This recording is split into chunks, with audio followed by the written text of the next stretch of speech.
This is Kevin Pride with the Atlanta Business Journal. Today I'm sitting down with Reverend Durley. We'll be talking about climate change, civil rights. He's a very influential and powerful person that has been out here fighting for our rights and fighting for humans all over the planet for the last almost over 40 years. So today we'll be sitting down with him and we'll be talking about this global climate change crisis. Reverend Durley, thank you so much for giving us this opportunity to sit down with you and talk about some of the initiatives that you're out doing now. I read your history and I read about you. It's such an amazing story how you went into the Peace Corps, you went into Nigeria, they wouldn't let you back in the country, you ended up spending time in Switzerland, and then to come back and to be in the civil rights movement. You've marched with Dr. King, you've helped President Obama, President Clinton. I mean, the list just goes on. How's it just feel to be you? Well, first of all, Kevin, I thank you. I thank you from several perspectives. The first perspective is that a person in the millennial or maybe possibly the post-millennial for taking the time to think that those things that we've done are worthy even to discuss. I never thought that I'd be sitting here in 2019 speaking about fighting again for our civil and human rights. You're right. I started in the movement in 1960 at Tennessee State, student government president, was there on the mall. That was my senior year as a student leader in Nashville, Tennessee in 1963. And then I came back and John F. Kennedy was killed, and that really stifled me on November the 22nd. So I became an angry young man. I thought that our movement was being stifled because he had been murdered. But then I was convinced by his brother-in-law to join a program. The first year it came out called the Peace Corps. Wow. And I became a Peace Corps volunteer in 1964 and spent 2 years there in Nigeria. And then I couldn't get back to America, so I had to move to Switzerland.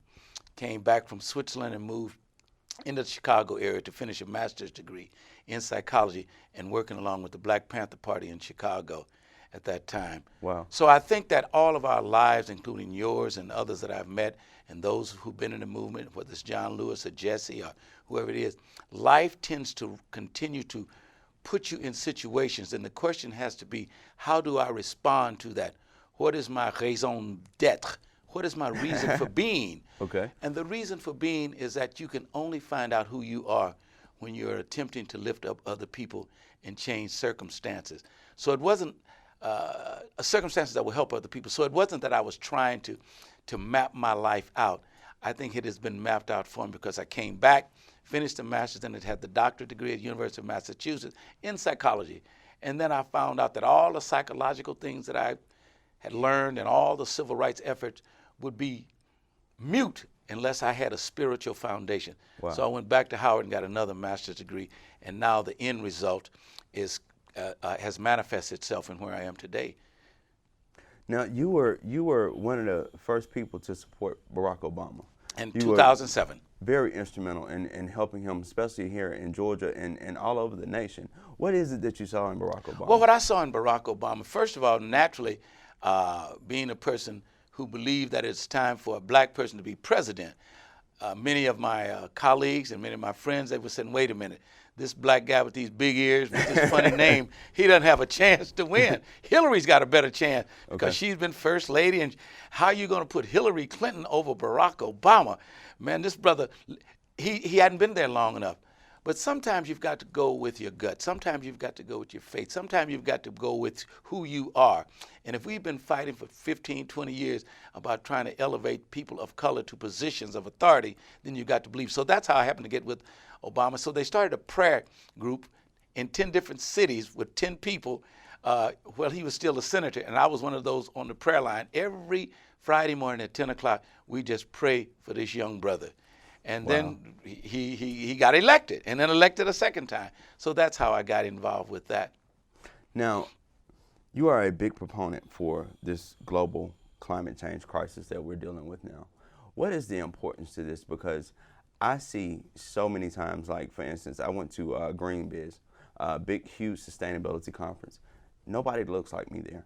No. And I mean thousands of people, and I see, so many times that we're having these conversations in this country and we're not being a part of that. And a lot of times I don't know if it's is we don't see our place there, or is we don't feel like that affects us? Why is this global climate change thing so important right now? Well, it's extremely important. I just spoke at Earth X in Texas. Trumel Crow is the founder of it. There were 139,000 people, Okay. and maybe 2,000 African Americans out of 139,000. When we go to Sierra Club meetings, when we go to wildlife conservation, very seldom are we people of color, particularly African Americans. You might find Asians or Latinos there in America. Now, you go outside of the country, of course, it's very prominent because most of the countries that are being negatively, disproportionately impacted are countries of color, poor countries, Africa and countries in South America. But here in America, and particularly in the African American community, it's not a priority with us. We've got other priorities ahead of us. We've got police brutality. We've got housing. We've got gentrification. We've got inaccessibility to health care. We've got a justice system that is not just for us. So that is ahead of something that we think is possibly way in the future. We're not concerned about polar bears that cannot get to the next glacier. We're not necessarily concerned about the devastation of bees, which pollinate our food. We're not concerned about what we call genetically modified organisms, which is a GMO that creates carrots and collard greens that have never been in the ground, because it's a far stretch for us. We've got to be concerned about day-to-day issues. So what we've got to do now, where the other people have already said this is negatively, disproportionately impacting us, we as African Americans must begin to understand how this is affecting our health, how this is affecting our employment, how this is affecting our day-to-day just survival. We don't see that right now. It is becoming much more evident. And so now people such as myself, we've got to begin to connect the dots that everything ultimately ties into the environment. Okay. What you eat, how you breathe, and what you drink. Now, you're coining this as the civil rights movement of our day. It is a civil rights issue of our day, because when we fought during the 60s, it was a constitutional right, earned constitutional right for voting, Okay. riding in the bus, buying a house where you can, equal access to jobs. That was a constitutional right which we were denied. So we had to march and have a movement to get our rights. Now it's a constitutional right for myself and my children and your children to have clean water, to have clean air, to have access to health care when the diseases that come directly from climate change, because we're in a climate crisis right now, we've got to have access to those. So therefore, it is a civil right right now. The dots have not been connected for us, and that's what our role is now. Because we as a black people, we are a survival people. And right now, climate crisis, climate change, eco-justice, global warming, it does not appear to be directly impacting our day-to-day, watch this word, survival. Okay. And that's what we've got to understand, that it is. It is affecting us more so than any other people in our farming, in our eating, in our employment, and in our education. Now, our president says this is a myth. It's a joke. We're making this up. It's just something, once again, it's just another talking point for Democrats. What do you say to that? He calls it a hoax. Yes. Yeah, he calls it a hoax. And I'm so glad, because he's probably one of our greatest persons to help me get the message across. But it's hard to say that this is a hoax, and you're sitting there talking to a group of people that are sweating, a group of people that can't drink clean water, a group of people that's finding out that the food that they eat has been the pesticides put out by Monsanto. They can't wash it off, and they're dying. It's a hoax when people say that there are 37 diseases now that are either airborne or waterborne that the Center for Disease Control can't even identify. That appears to be a hoax. So the more he says it's a hoax, the stronger it is that we can say it. Now, what's really interesting about all of this, why he says that, we've got to understand who President Donald Trump is. Okay. Donald Trump is a businessman. Yes.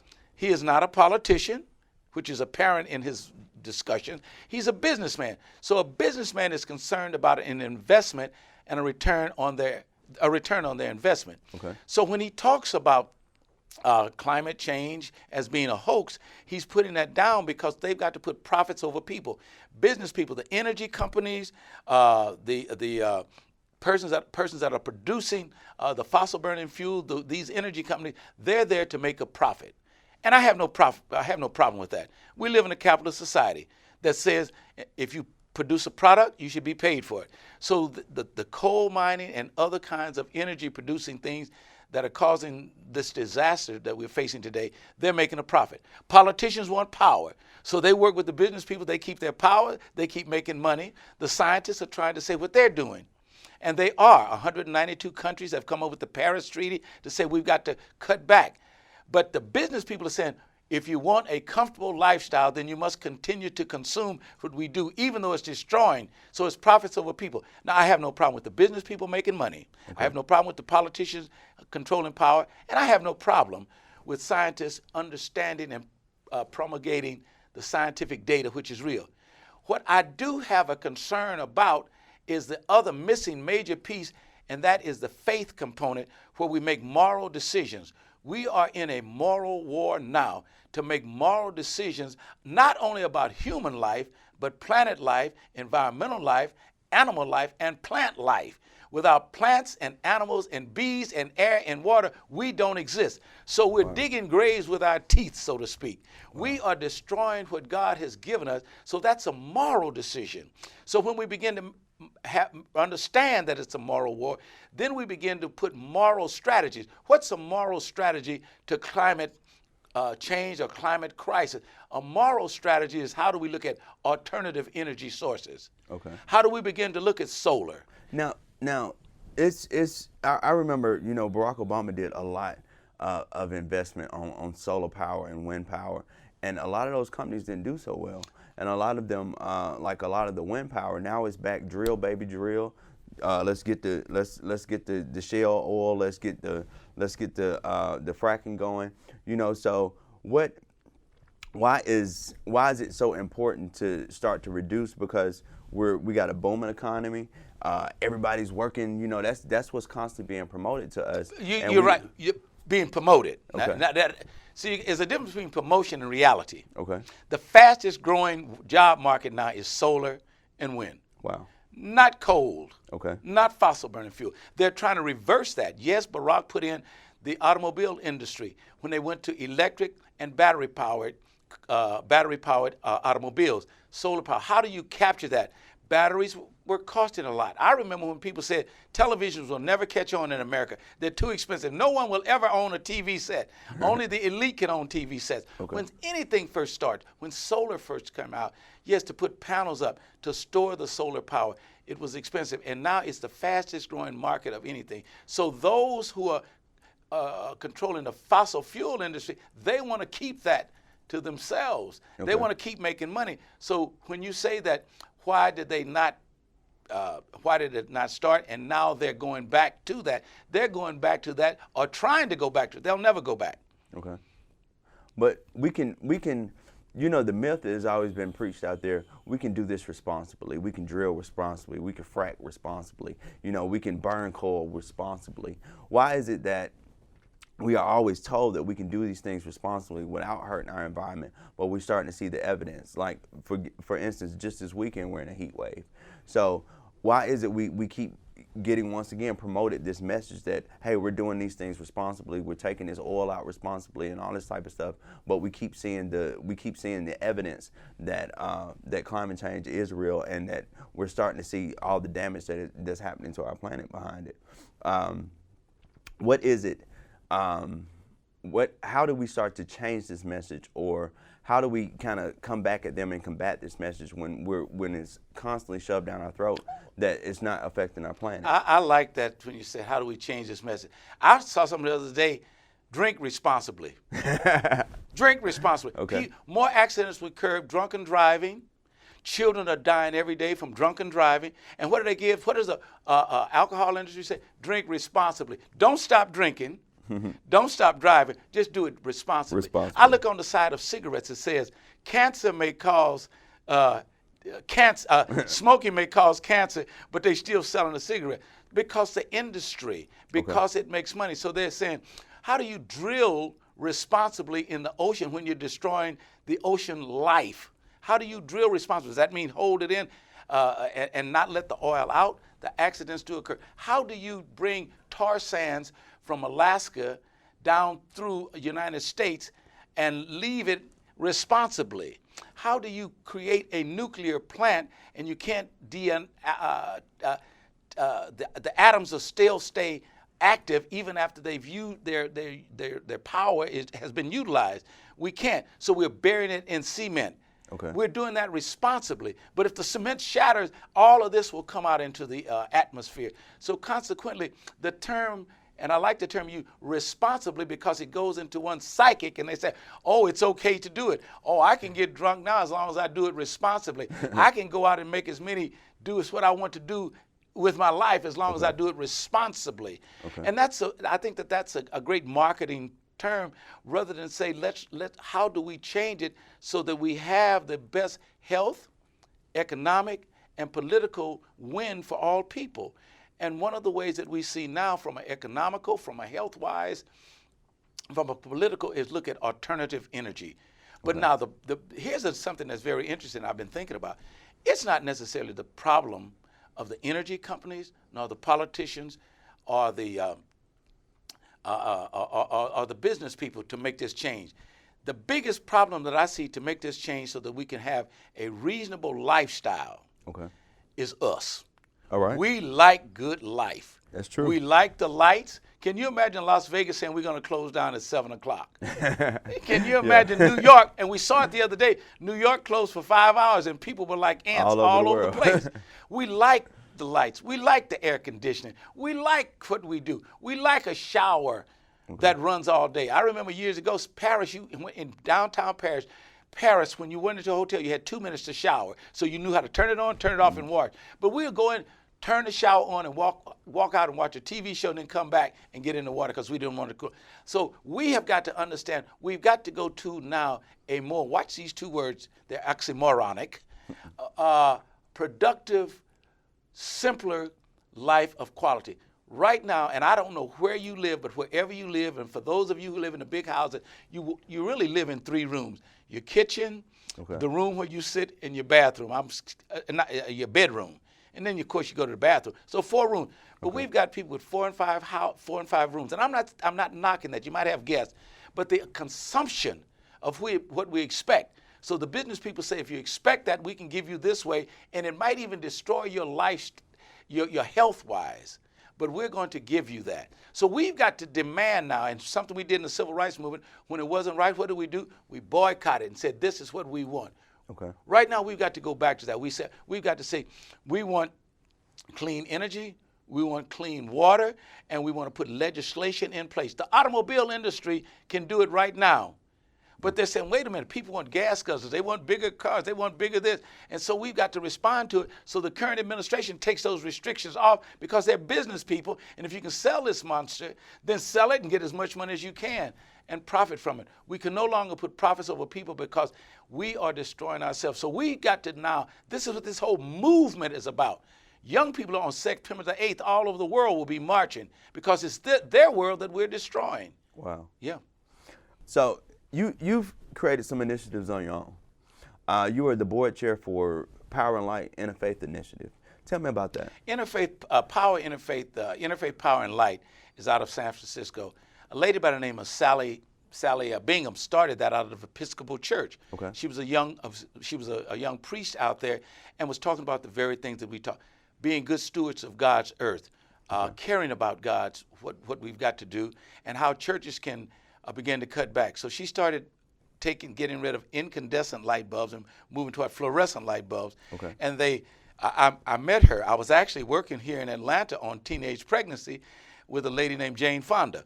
Jane came to town, and then she introduced me to her husband, Ted Turner. Wow. And they were talking about climate change. I said, what is this? What do I know about a polar bear? What do I know about, I don't have to worry about that. I'm doing all right. I'm moving ahead with life. So I met Sally, and she was saying, you have a moral responsibility as a minister of the gospel. And I say, hey, that's you don't need to be telling me about my responsibility. You go out, you live out there in San Francisco, you can go around. You all have a privileged mentality to be a tree hugger, to talk about go out bird watching. I don't have time to bird watch. I don't have time to look at them cutting down trees. I don't have time to look at the oceans. I've got to deal with the issues that directly impact my parishioners. She said, do you know this impacts your parishioners? So I met her, and I got on the board. And I stayed there, and I began to connect the dots with African-American ministers and Latino ministers and those in minority and rural areas, how important it is for us to let our people know what is happening to us and what we've got to do legislative-wise, political-wise. So Interfaith Power and Light began to talk to congregations all over the country, 40 different states, 28,000 houses of worship, Jews, Muslims, Christians, and all of this, to understand that when I'm speaking to people, the very thing that I'm talking about in the Christian faith, they're saying it in the Muslim, in the Shiite, in the Buddhist, in the Jains, the Universalist religions and faiths. We're all talking about there is a great Father in the sky. There is a great deity that governs everything, and that right now we're out of sync with that. And what's so sad, Kevin, is this is really sad, is that when we were created and put in as caretakers. It was a beautiful world, and you just take care of it, not own it, not dominate it. See, we took dominion, meant that we're supposed to be in charge, and we're supposed to work along with the bees, to work along with the buffalo, to work along with the animal, to work along with the plants, to till the soil, and I will give you your food. We're to work along. But we took over and we destroyed all the things. So the ecosystem, that's why we call it eco-justice. The eco-justice system is not in sync. And it's like you got a beautiful Rolls Royce and no engine. How far can you drive? That's you look at the great America, and we have no engine right now when it comes to our environment, when it comes to our relationship with one another. And so we've destroyed the planet so much and everything around it, we're tired of doing it, so now we're starting to destroy each other. That is the end result of just negligence, and it comes from ignorance. And ignorance is predicated upon fear. People make ignorance decisions, meaning we don't have all the facts. They make fearful decisions, and usually the fearful decisions destroy other people. Right now, much of the legislation that's going on in this nation is based on ignorance. That's true. Based upon ignorance, the ignorance of what the squad is doing, the ignorance of what these 4 people are doing, the ignorance of saying, go back to your country, and your country is right here. That's ignorance. And it's fueling fear. And fear makes people recoil and become constipated in making sensible decisions.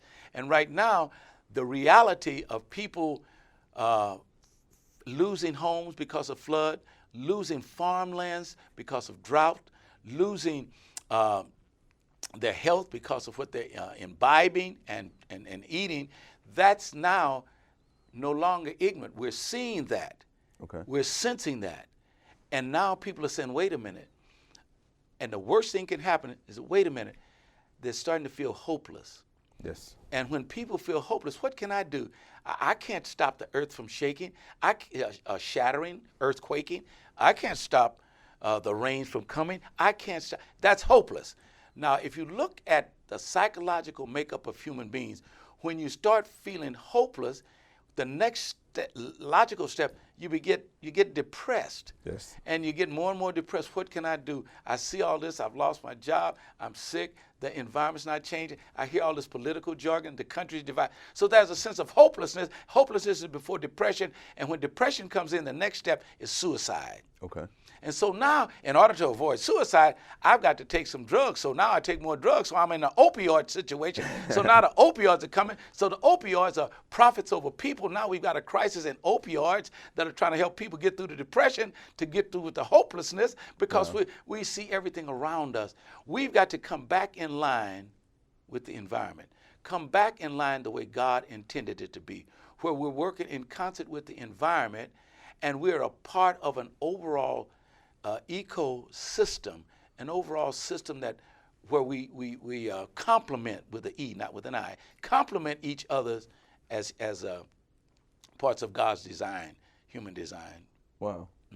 Now you also have another initiative. It's Urban Greenhouse. Well, am I correct? Right. I'm putting together a group now called Urban Greenhouse Institute. Okay. And one of part will be a deal,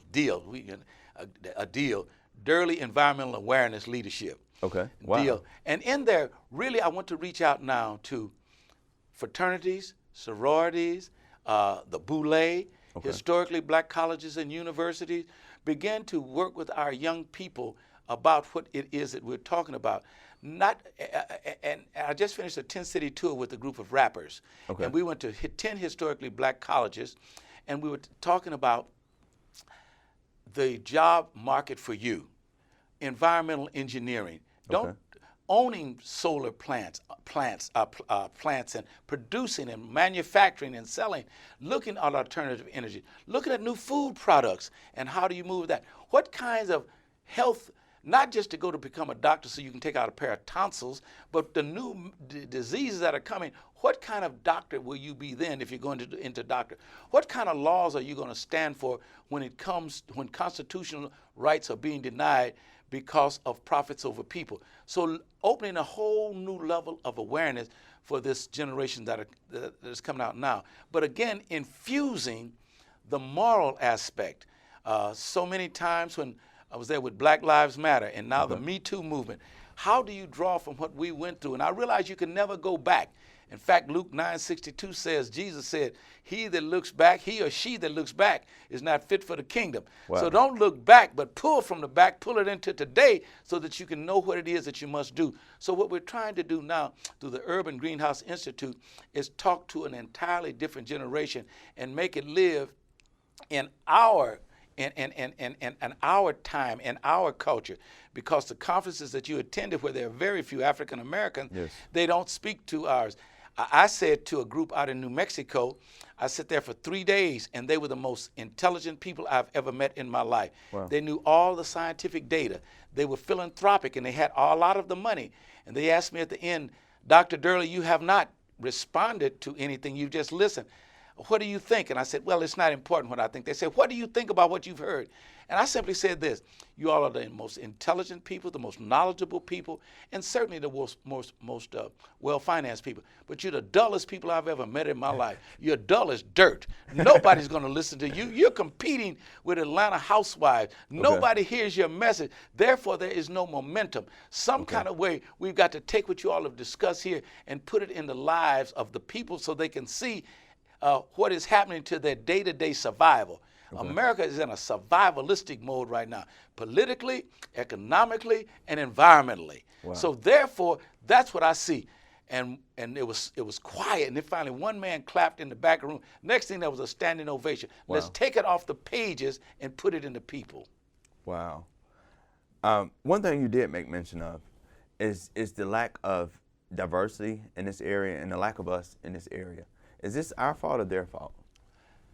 I don't think it's a fault because it's so easy. Once you, years ago, I stopped pointing fingers, and I almost fell into that with the millennial generation. I started saying, why don't they do this? Don't they know what we suffered by? Is it their fault? Is it their fault that they're doing this? Is it their fault that I see a handsome young man walking around? He's got a tattoo on his cheek. Is it that? And I said, wait, let's stop.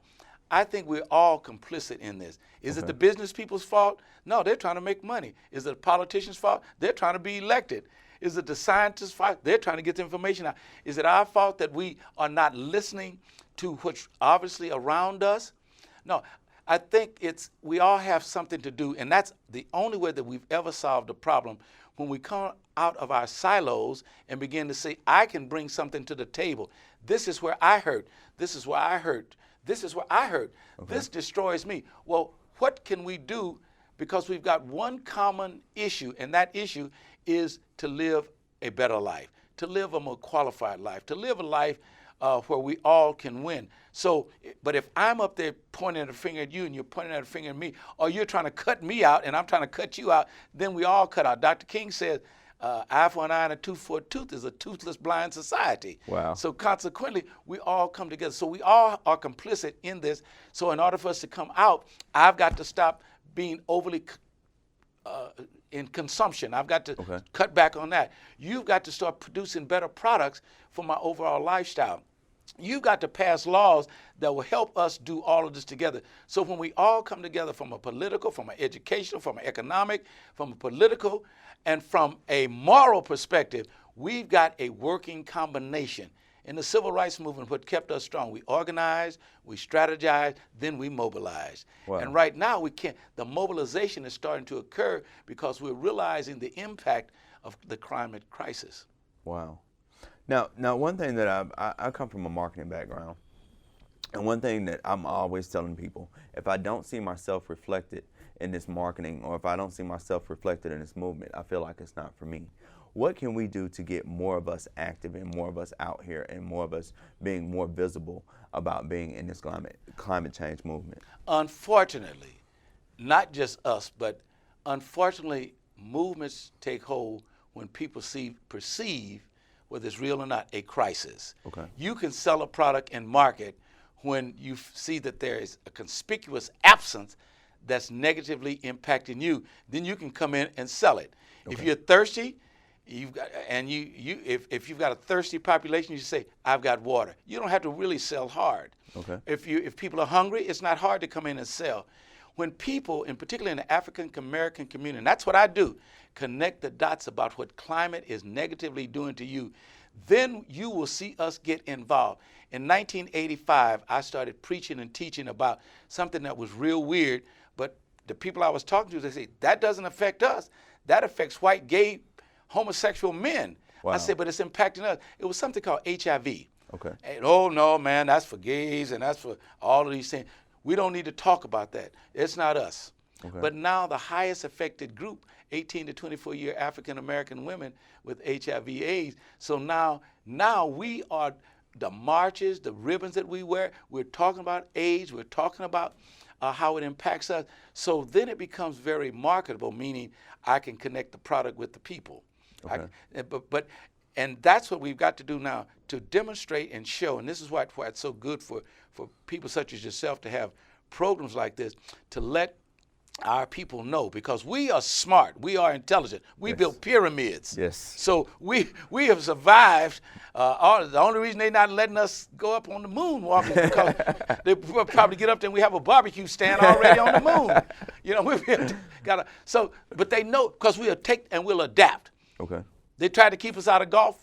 We got Tiger Woods. They tried to keep us out of tennis. We got Serena. Yeah. We tried to keep us out of basketball when Bob Cousy was playing, and now we got LeBron James. Everything we get into and we see that we can do it, we run to the top of it. Wow. And the same thing here. Once we grasp this, you're going to see so much creativity. We took poverty and depression and come up with the blues. Okay. We understood how to come through that. We did not have to take drugs because we knew that there was a God that would carry us through some of our toughest times. And now they're coming back. We were meditating before it was popular.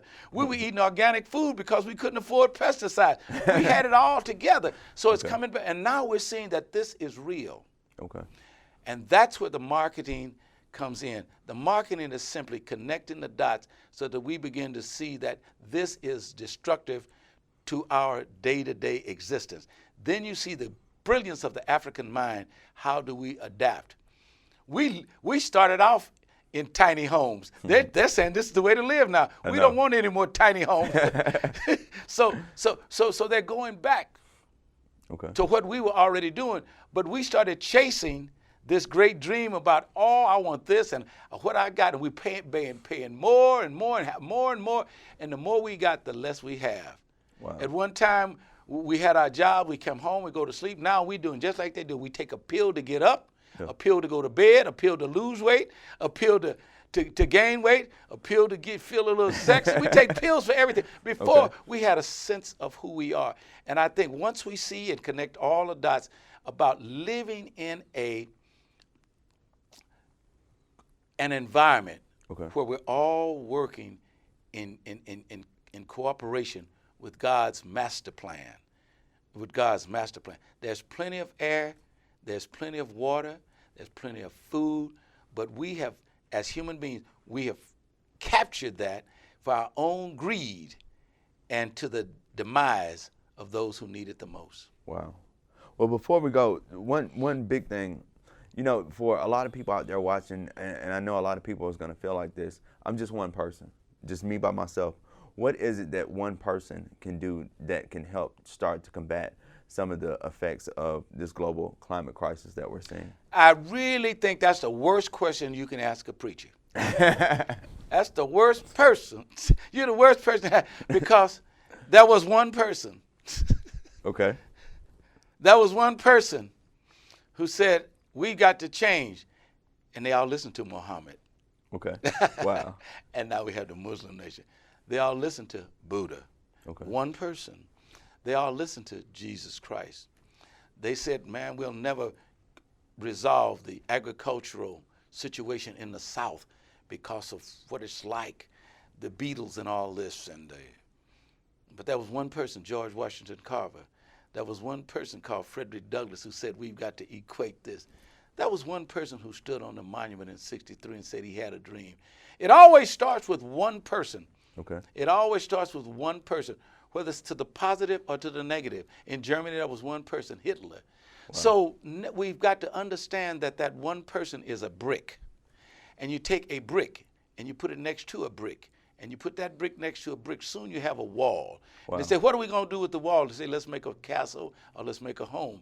But it started with one brick. Okay. Somebody said a journey begins with one step. So the key is to not be discouraged and think that this climate crisis is far in the future. The IPCC report, the Intergovernmental Panel Climate Change Report, says we have 10 to 12 years now to keep the temperature down to 1.5 Celsius. Wow. If we go beyond that, we will have temperatures like in Phoenix, Arizona today. Phoenix, Arizona has gone through 150-degree temperatures, and people are leaving Phoenix now, moving to Flagstaff, Arizona. Now, what that's done, Flagstaff, Arizona, they're moving the poor people out of Flagstaff, and the rich people are coming in there, moving them out. Where do the poor people go? See, so we've got to get back to a balance. Okay. And so consequently, but it starts with one person.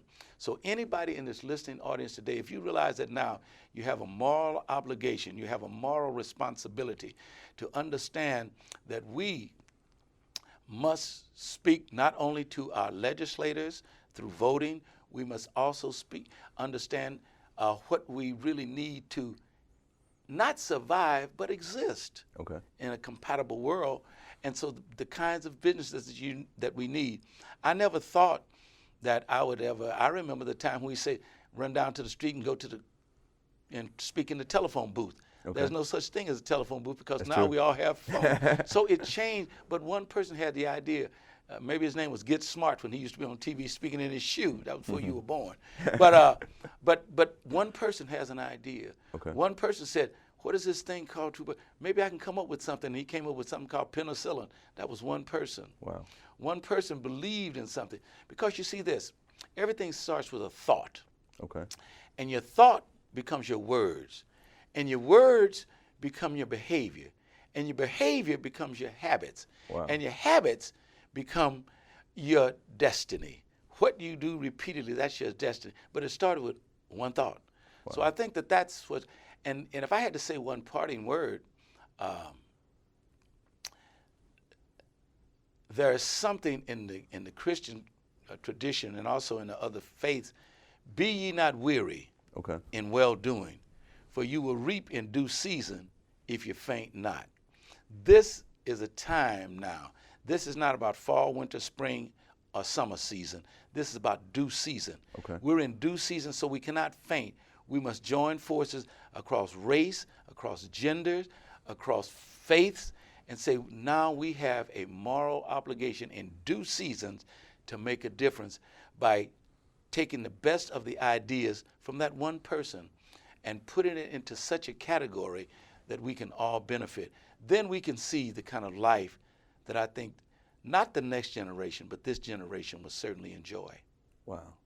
Now, if I want to support what you're doing and I want to find out more information about your initiative and your movements, how do we get in contact with you and how do we support what you're doing? Well, basically through Interfaith Power and Light. We're there, Interfaith Power and Light at 369 Pine Street in San Francisco. Okay. I'm here in Atlanta, Georgia. I'm rewired now. Some people used to call it retirement, but I'm in rewirement now. I've been rewired for some. I don't think you should ever really retire. Okay. I think people they get to 65 and then what's that magical retire? No, you rewire. Okay. And rewirement means you take everything that you've learned all of those years and you channel it for something that's uplifting other people in uplifting situations. So my rewirement is here in Atlanta, and people can call me at 404-406-4063. That's my cell number. Okay. Just 404-406-4063. Also, everything that I'm sharing with you and how iron sharpens iron. When I first met you and we talked, and even as I've talked to you today and the questions you've asked, they've inspired me to do more. I've become stronger. And I wrote a book called I'm Amazed. Wow. By Gerald Durley. It's on Amazon. I'm amazed. And and you'll see in there me sitting with Mother Teresa, me sitting with Clinton, me sitting with with Jimmy Carter, with Martin Luther King, Andy, all of those people that I never should have done. I was born to a 16-year-old mother with an outdoor toilet. And to come all full circle to sit and be in your presence. But that's what, and so I wrote, I'm amazed. I'm amazed that a kid came up like that, the oldest of 8, never having anything, outdoor toilets. I'm amazed at how good that God has been to me, his mercy and his grace. I'm amazed that at this stage of my life, I can see the connectedness that everything that I've done. I thought that I had made it when I was dean at Clark. I was a dean at Clark. I was a dean at the Memorial School of Medicine. All of those deanships in higher education. When I was practicing psychologist, I never thought that this would be, I'm amazed. And that's what the book is about. But the bottom line is this, as I'm speaking to you, you might not believe it yet, but your life is amazing. The people that are listening to me now, if you thought and stopped of what you've come through, what you've been through, where you are now, it's amazing. Wow. If you've been bullied in the 3rd grade, now you're in the 7th grade and you're doing all A's, that's amazing. Yes. But we stay so busy, we never stop to understand how amazing our lives are. And that's what the book is, I'm Amazed. And it's all over now, all in places. You can only get it online, it's not in any stores. But just to stop, and at the end of it, I go through all of the things that America is facing today. Sexuality, trafficking, climate change, gentrification, but throughout all of those things, isn't it amazing that you're still here? Yes. That you woke up this morning with a reasonable portion of your mind? Why do we have to get up in the morning and think just negative? You don't get up in the morning and go out to your car and put a cup of sugar in it and expect it to run well, but we do it to our minds. It's amazing that you can find some joy and peace, and that's all we really want. Some joy and peace. And so the book, I'm Amazed by Gerald Durley is there, and it goes to, and it's all of the pictures with Mother Teresa, you name them, Nelson Mandela. Now, who am I? Not from a little, picked all the cotton that Bakersfield had to offer in California, cut grapes, dug potatoes, tomatoes, all of those, all doing the works we called them, the migrant workers in Bakersfield, California, before we moved to Denver. So I look at that now, I'm amazed. And every now and then you ought to look in the mirror and say, wow, I'm amazed. And when we can say, if we can all come together in a collaborative way and just become back again a part of a perfectly balanced ecological system, you say, wow, I'm at peace, I'm amazed.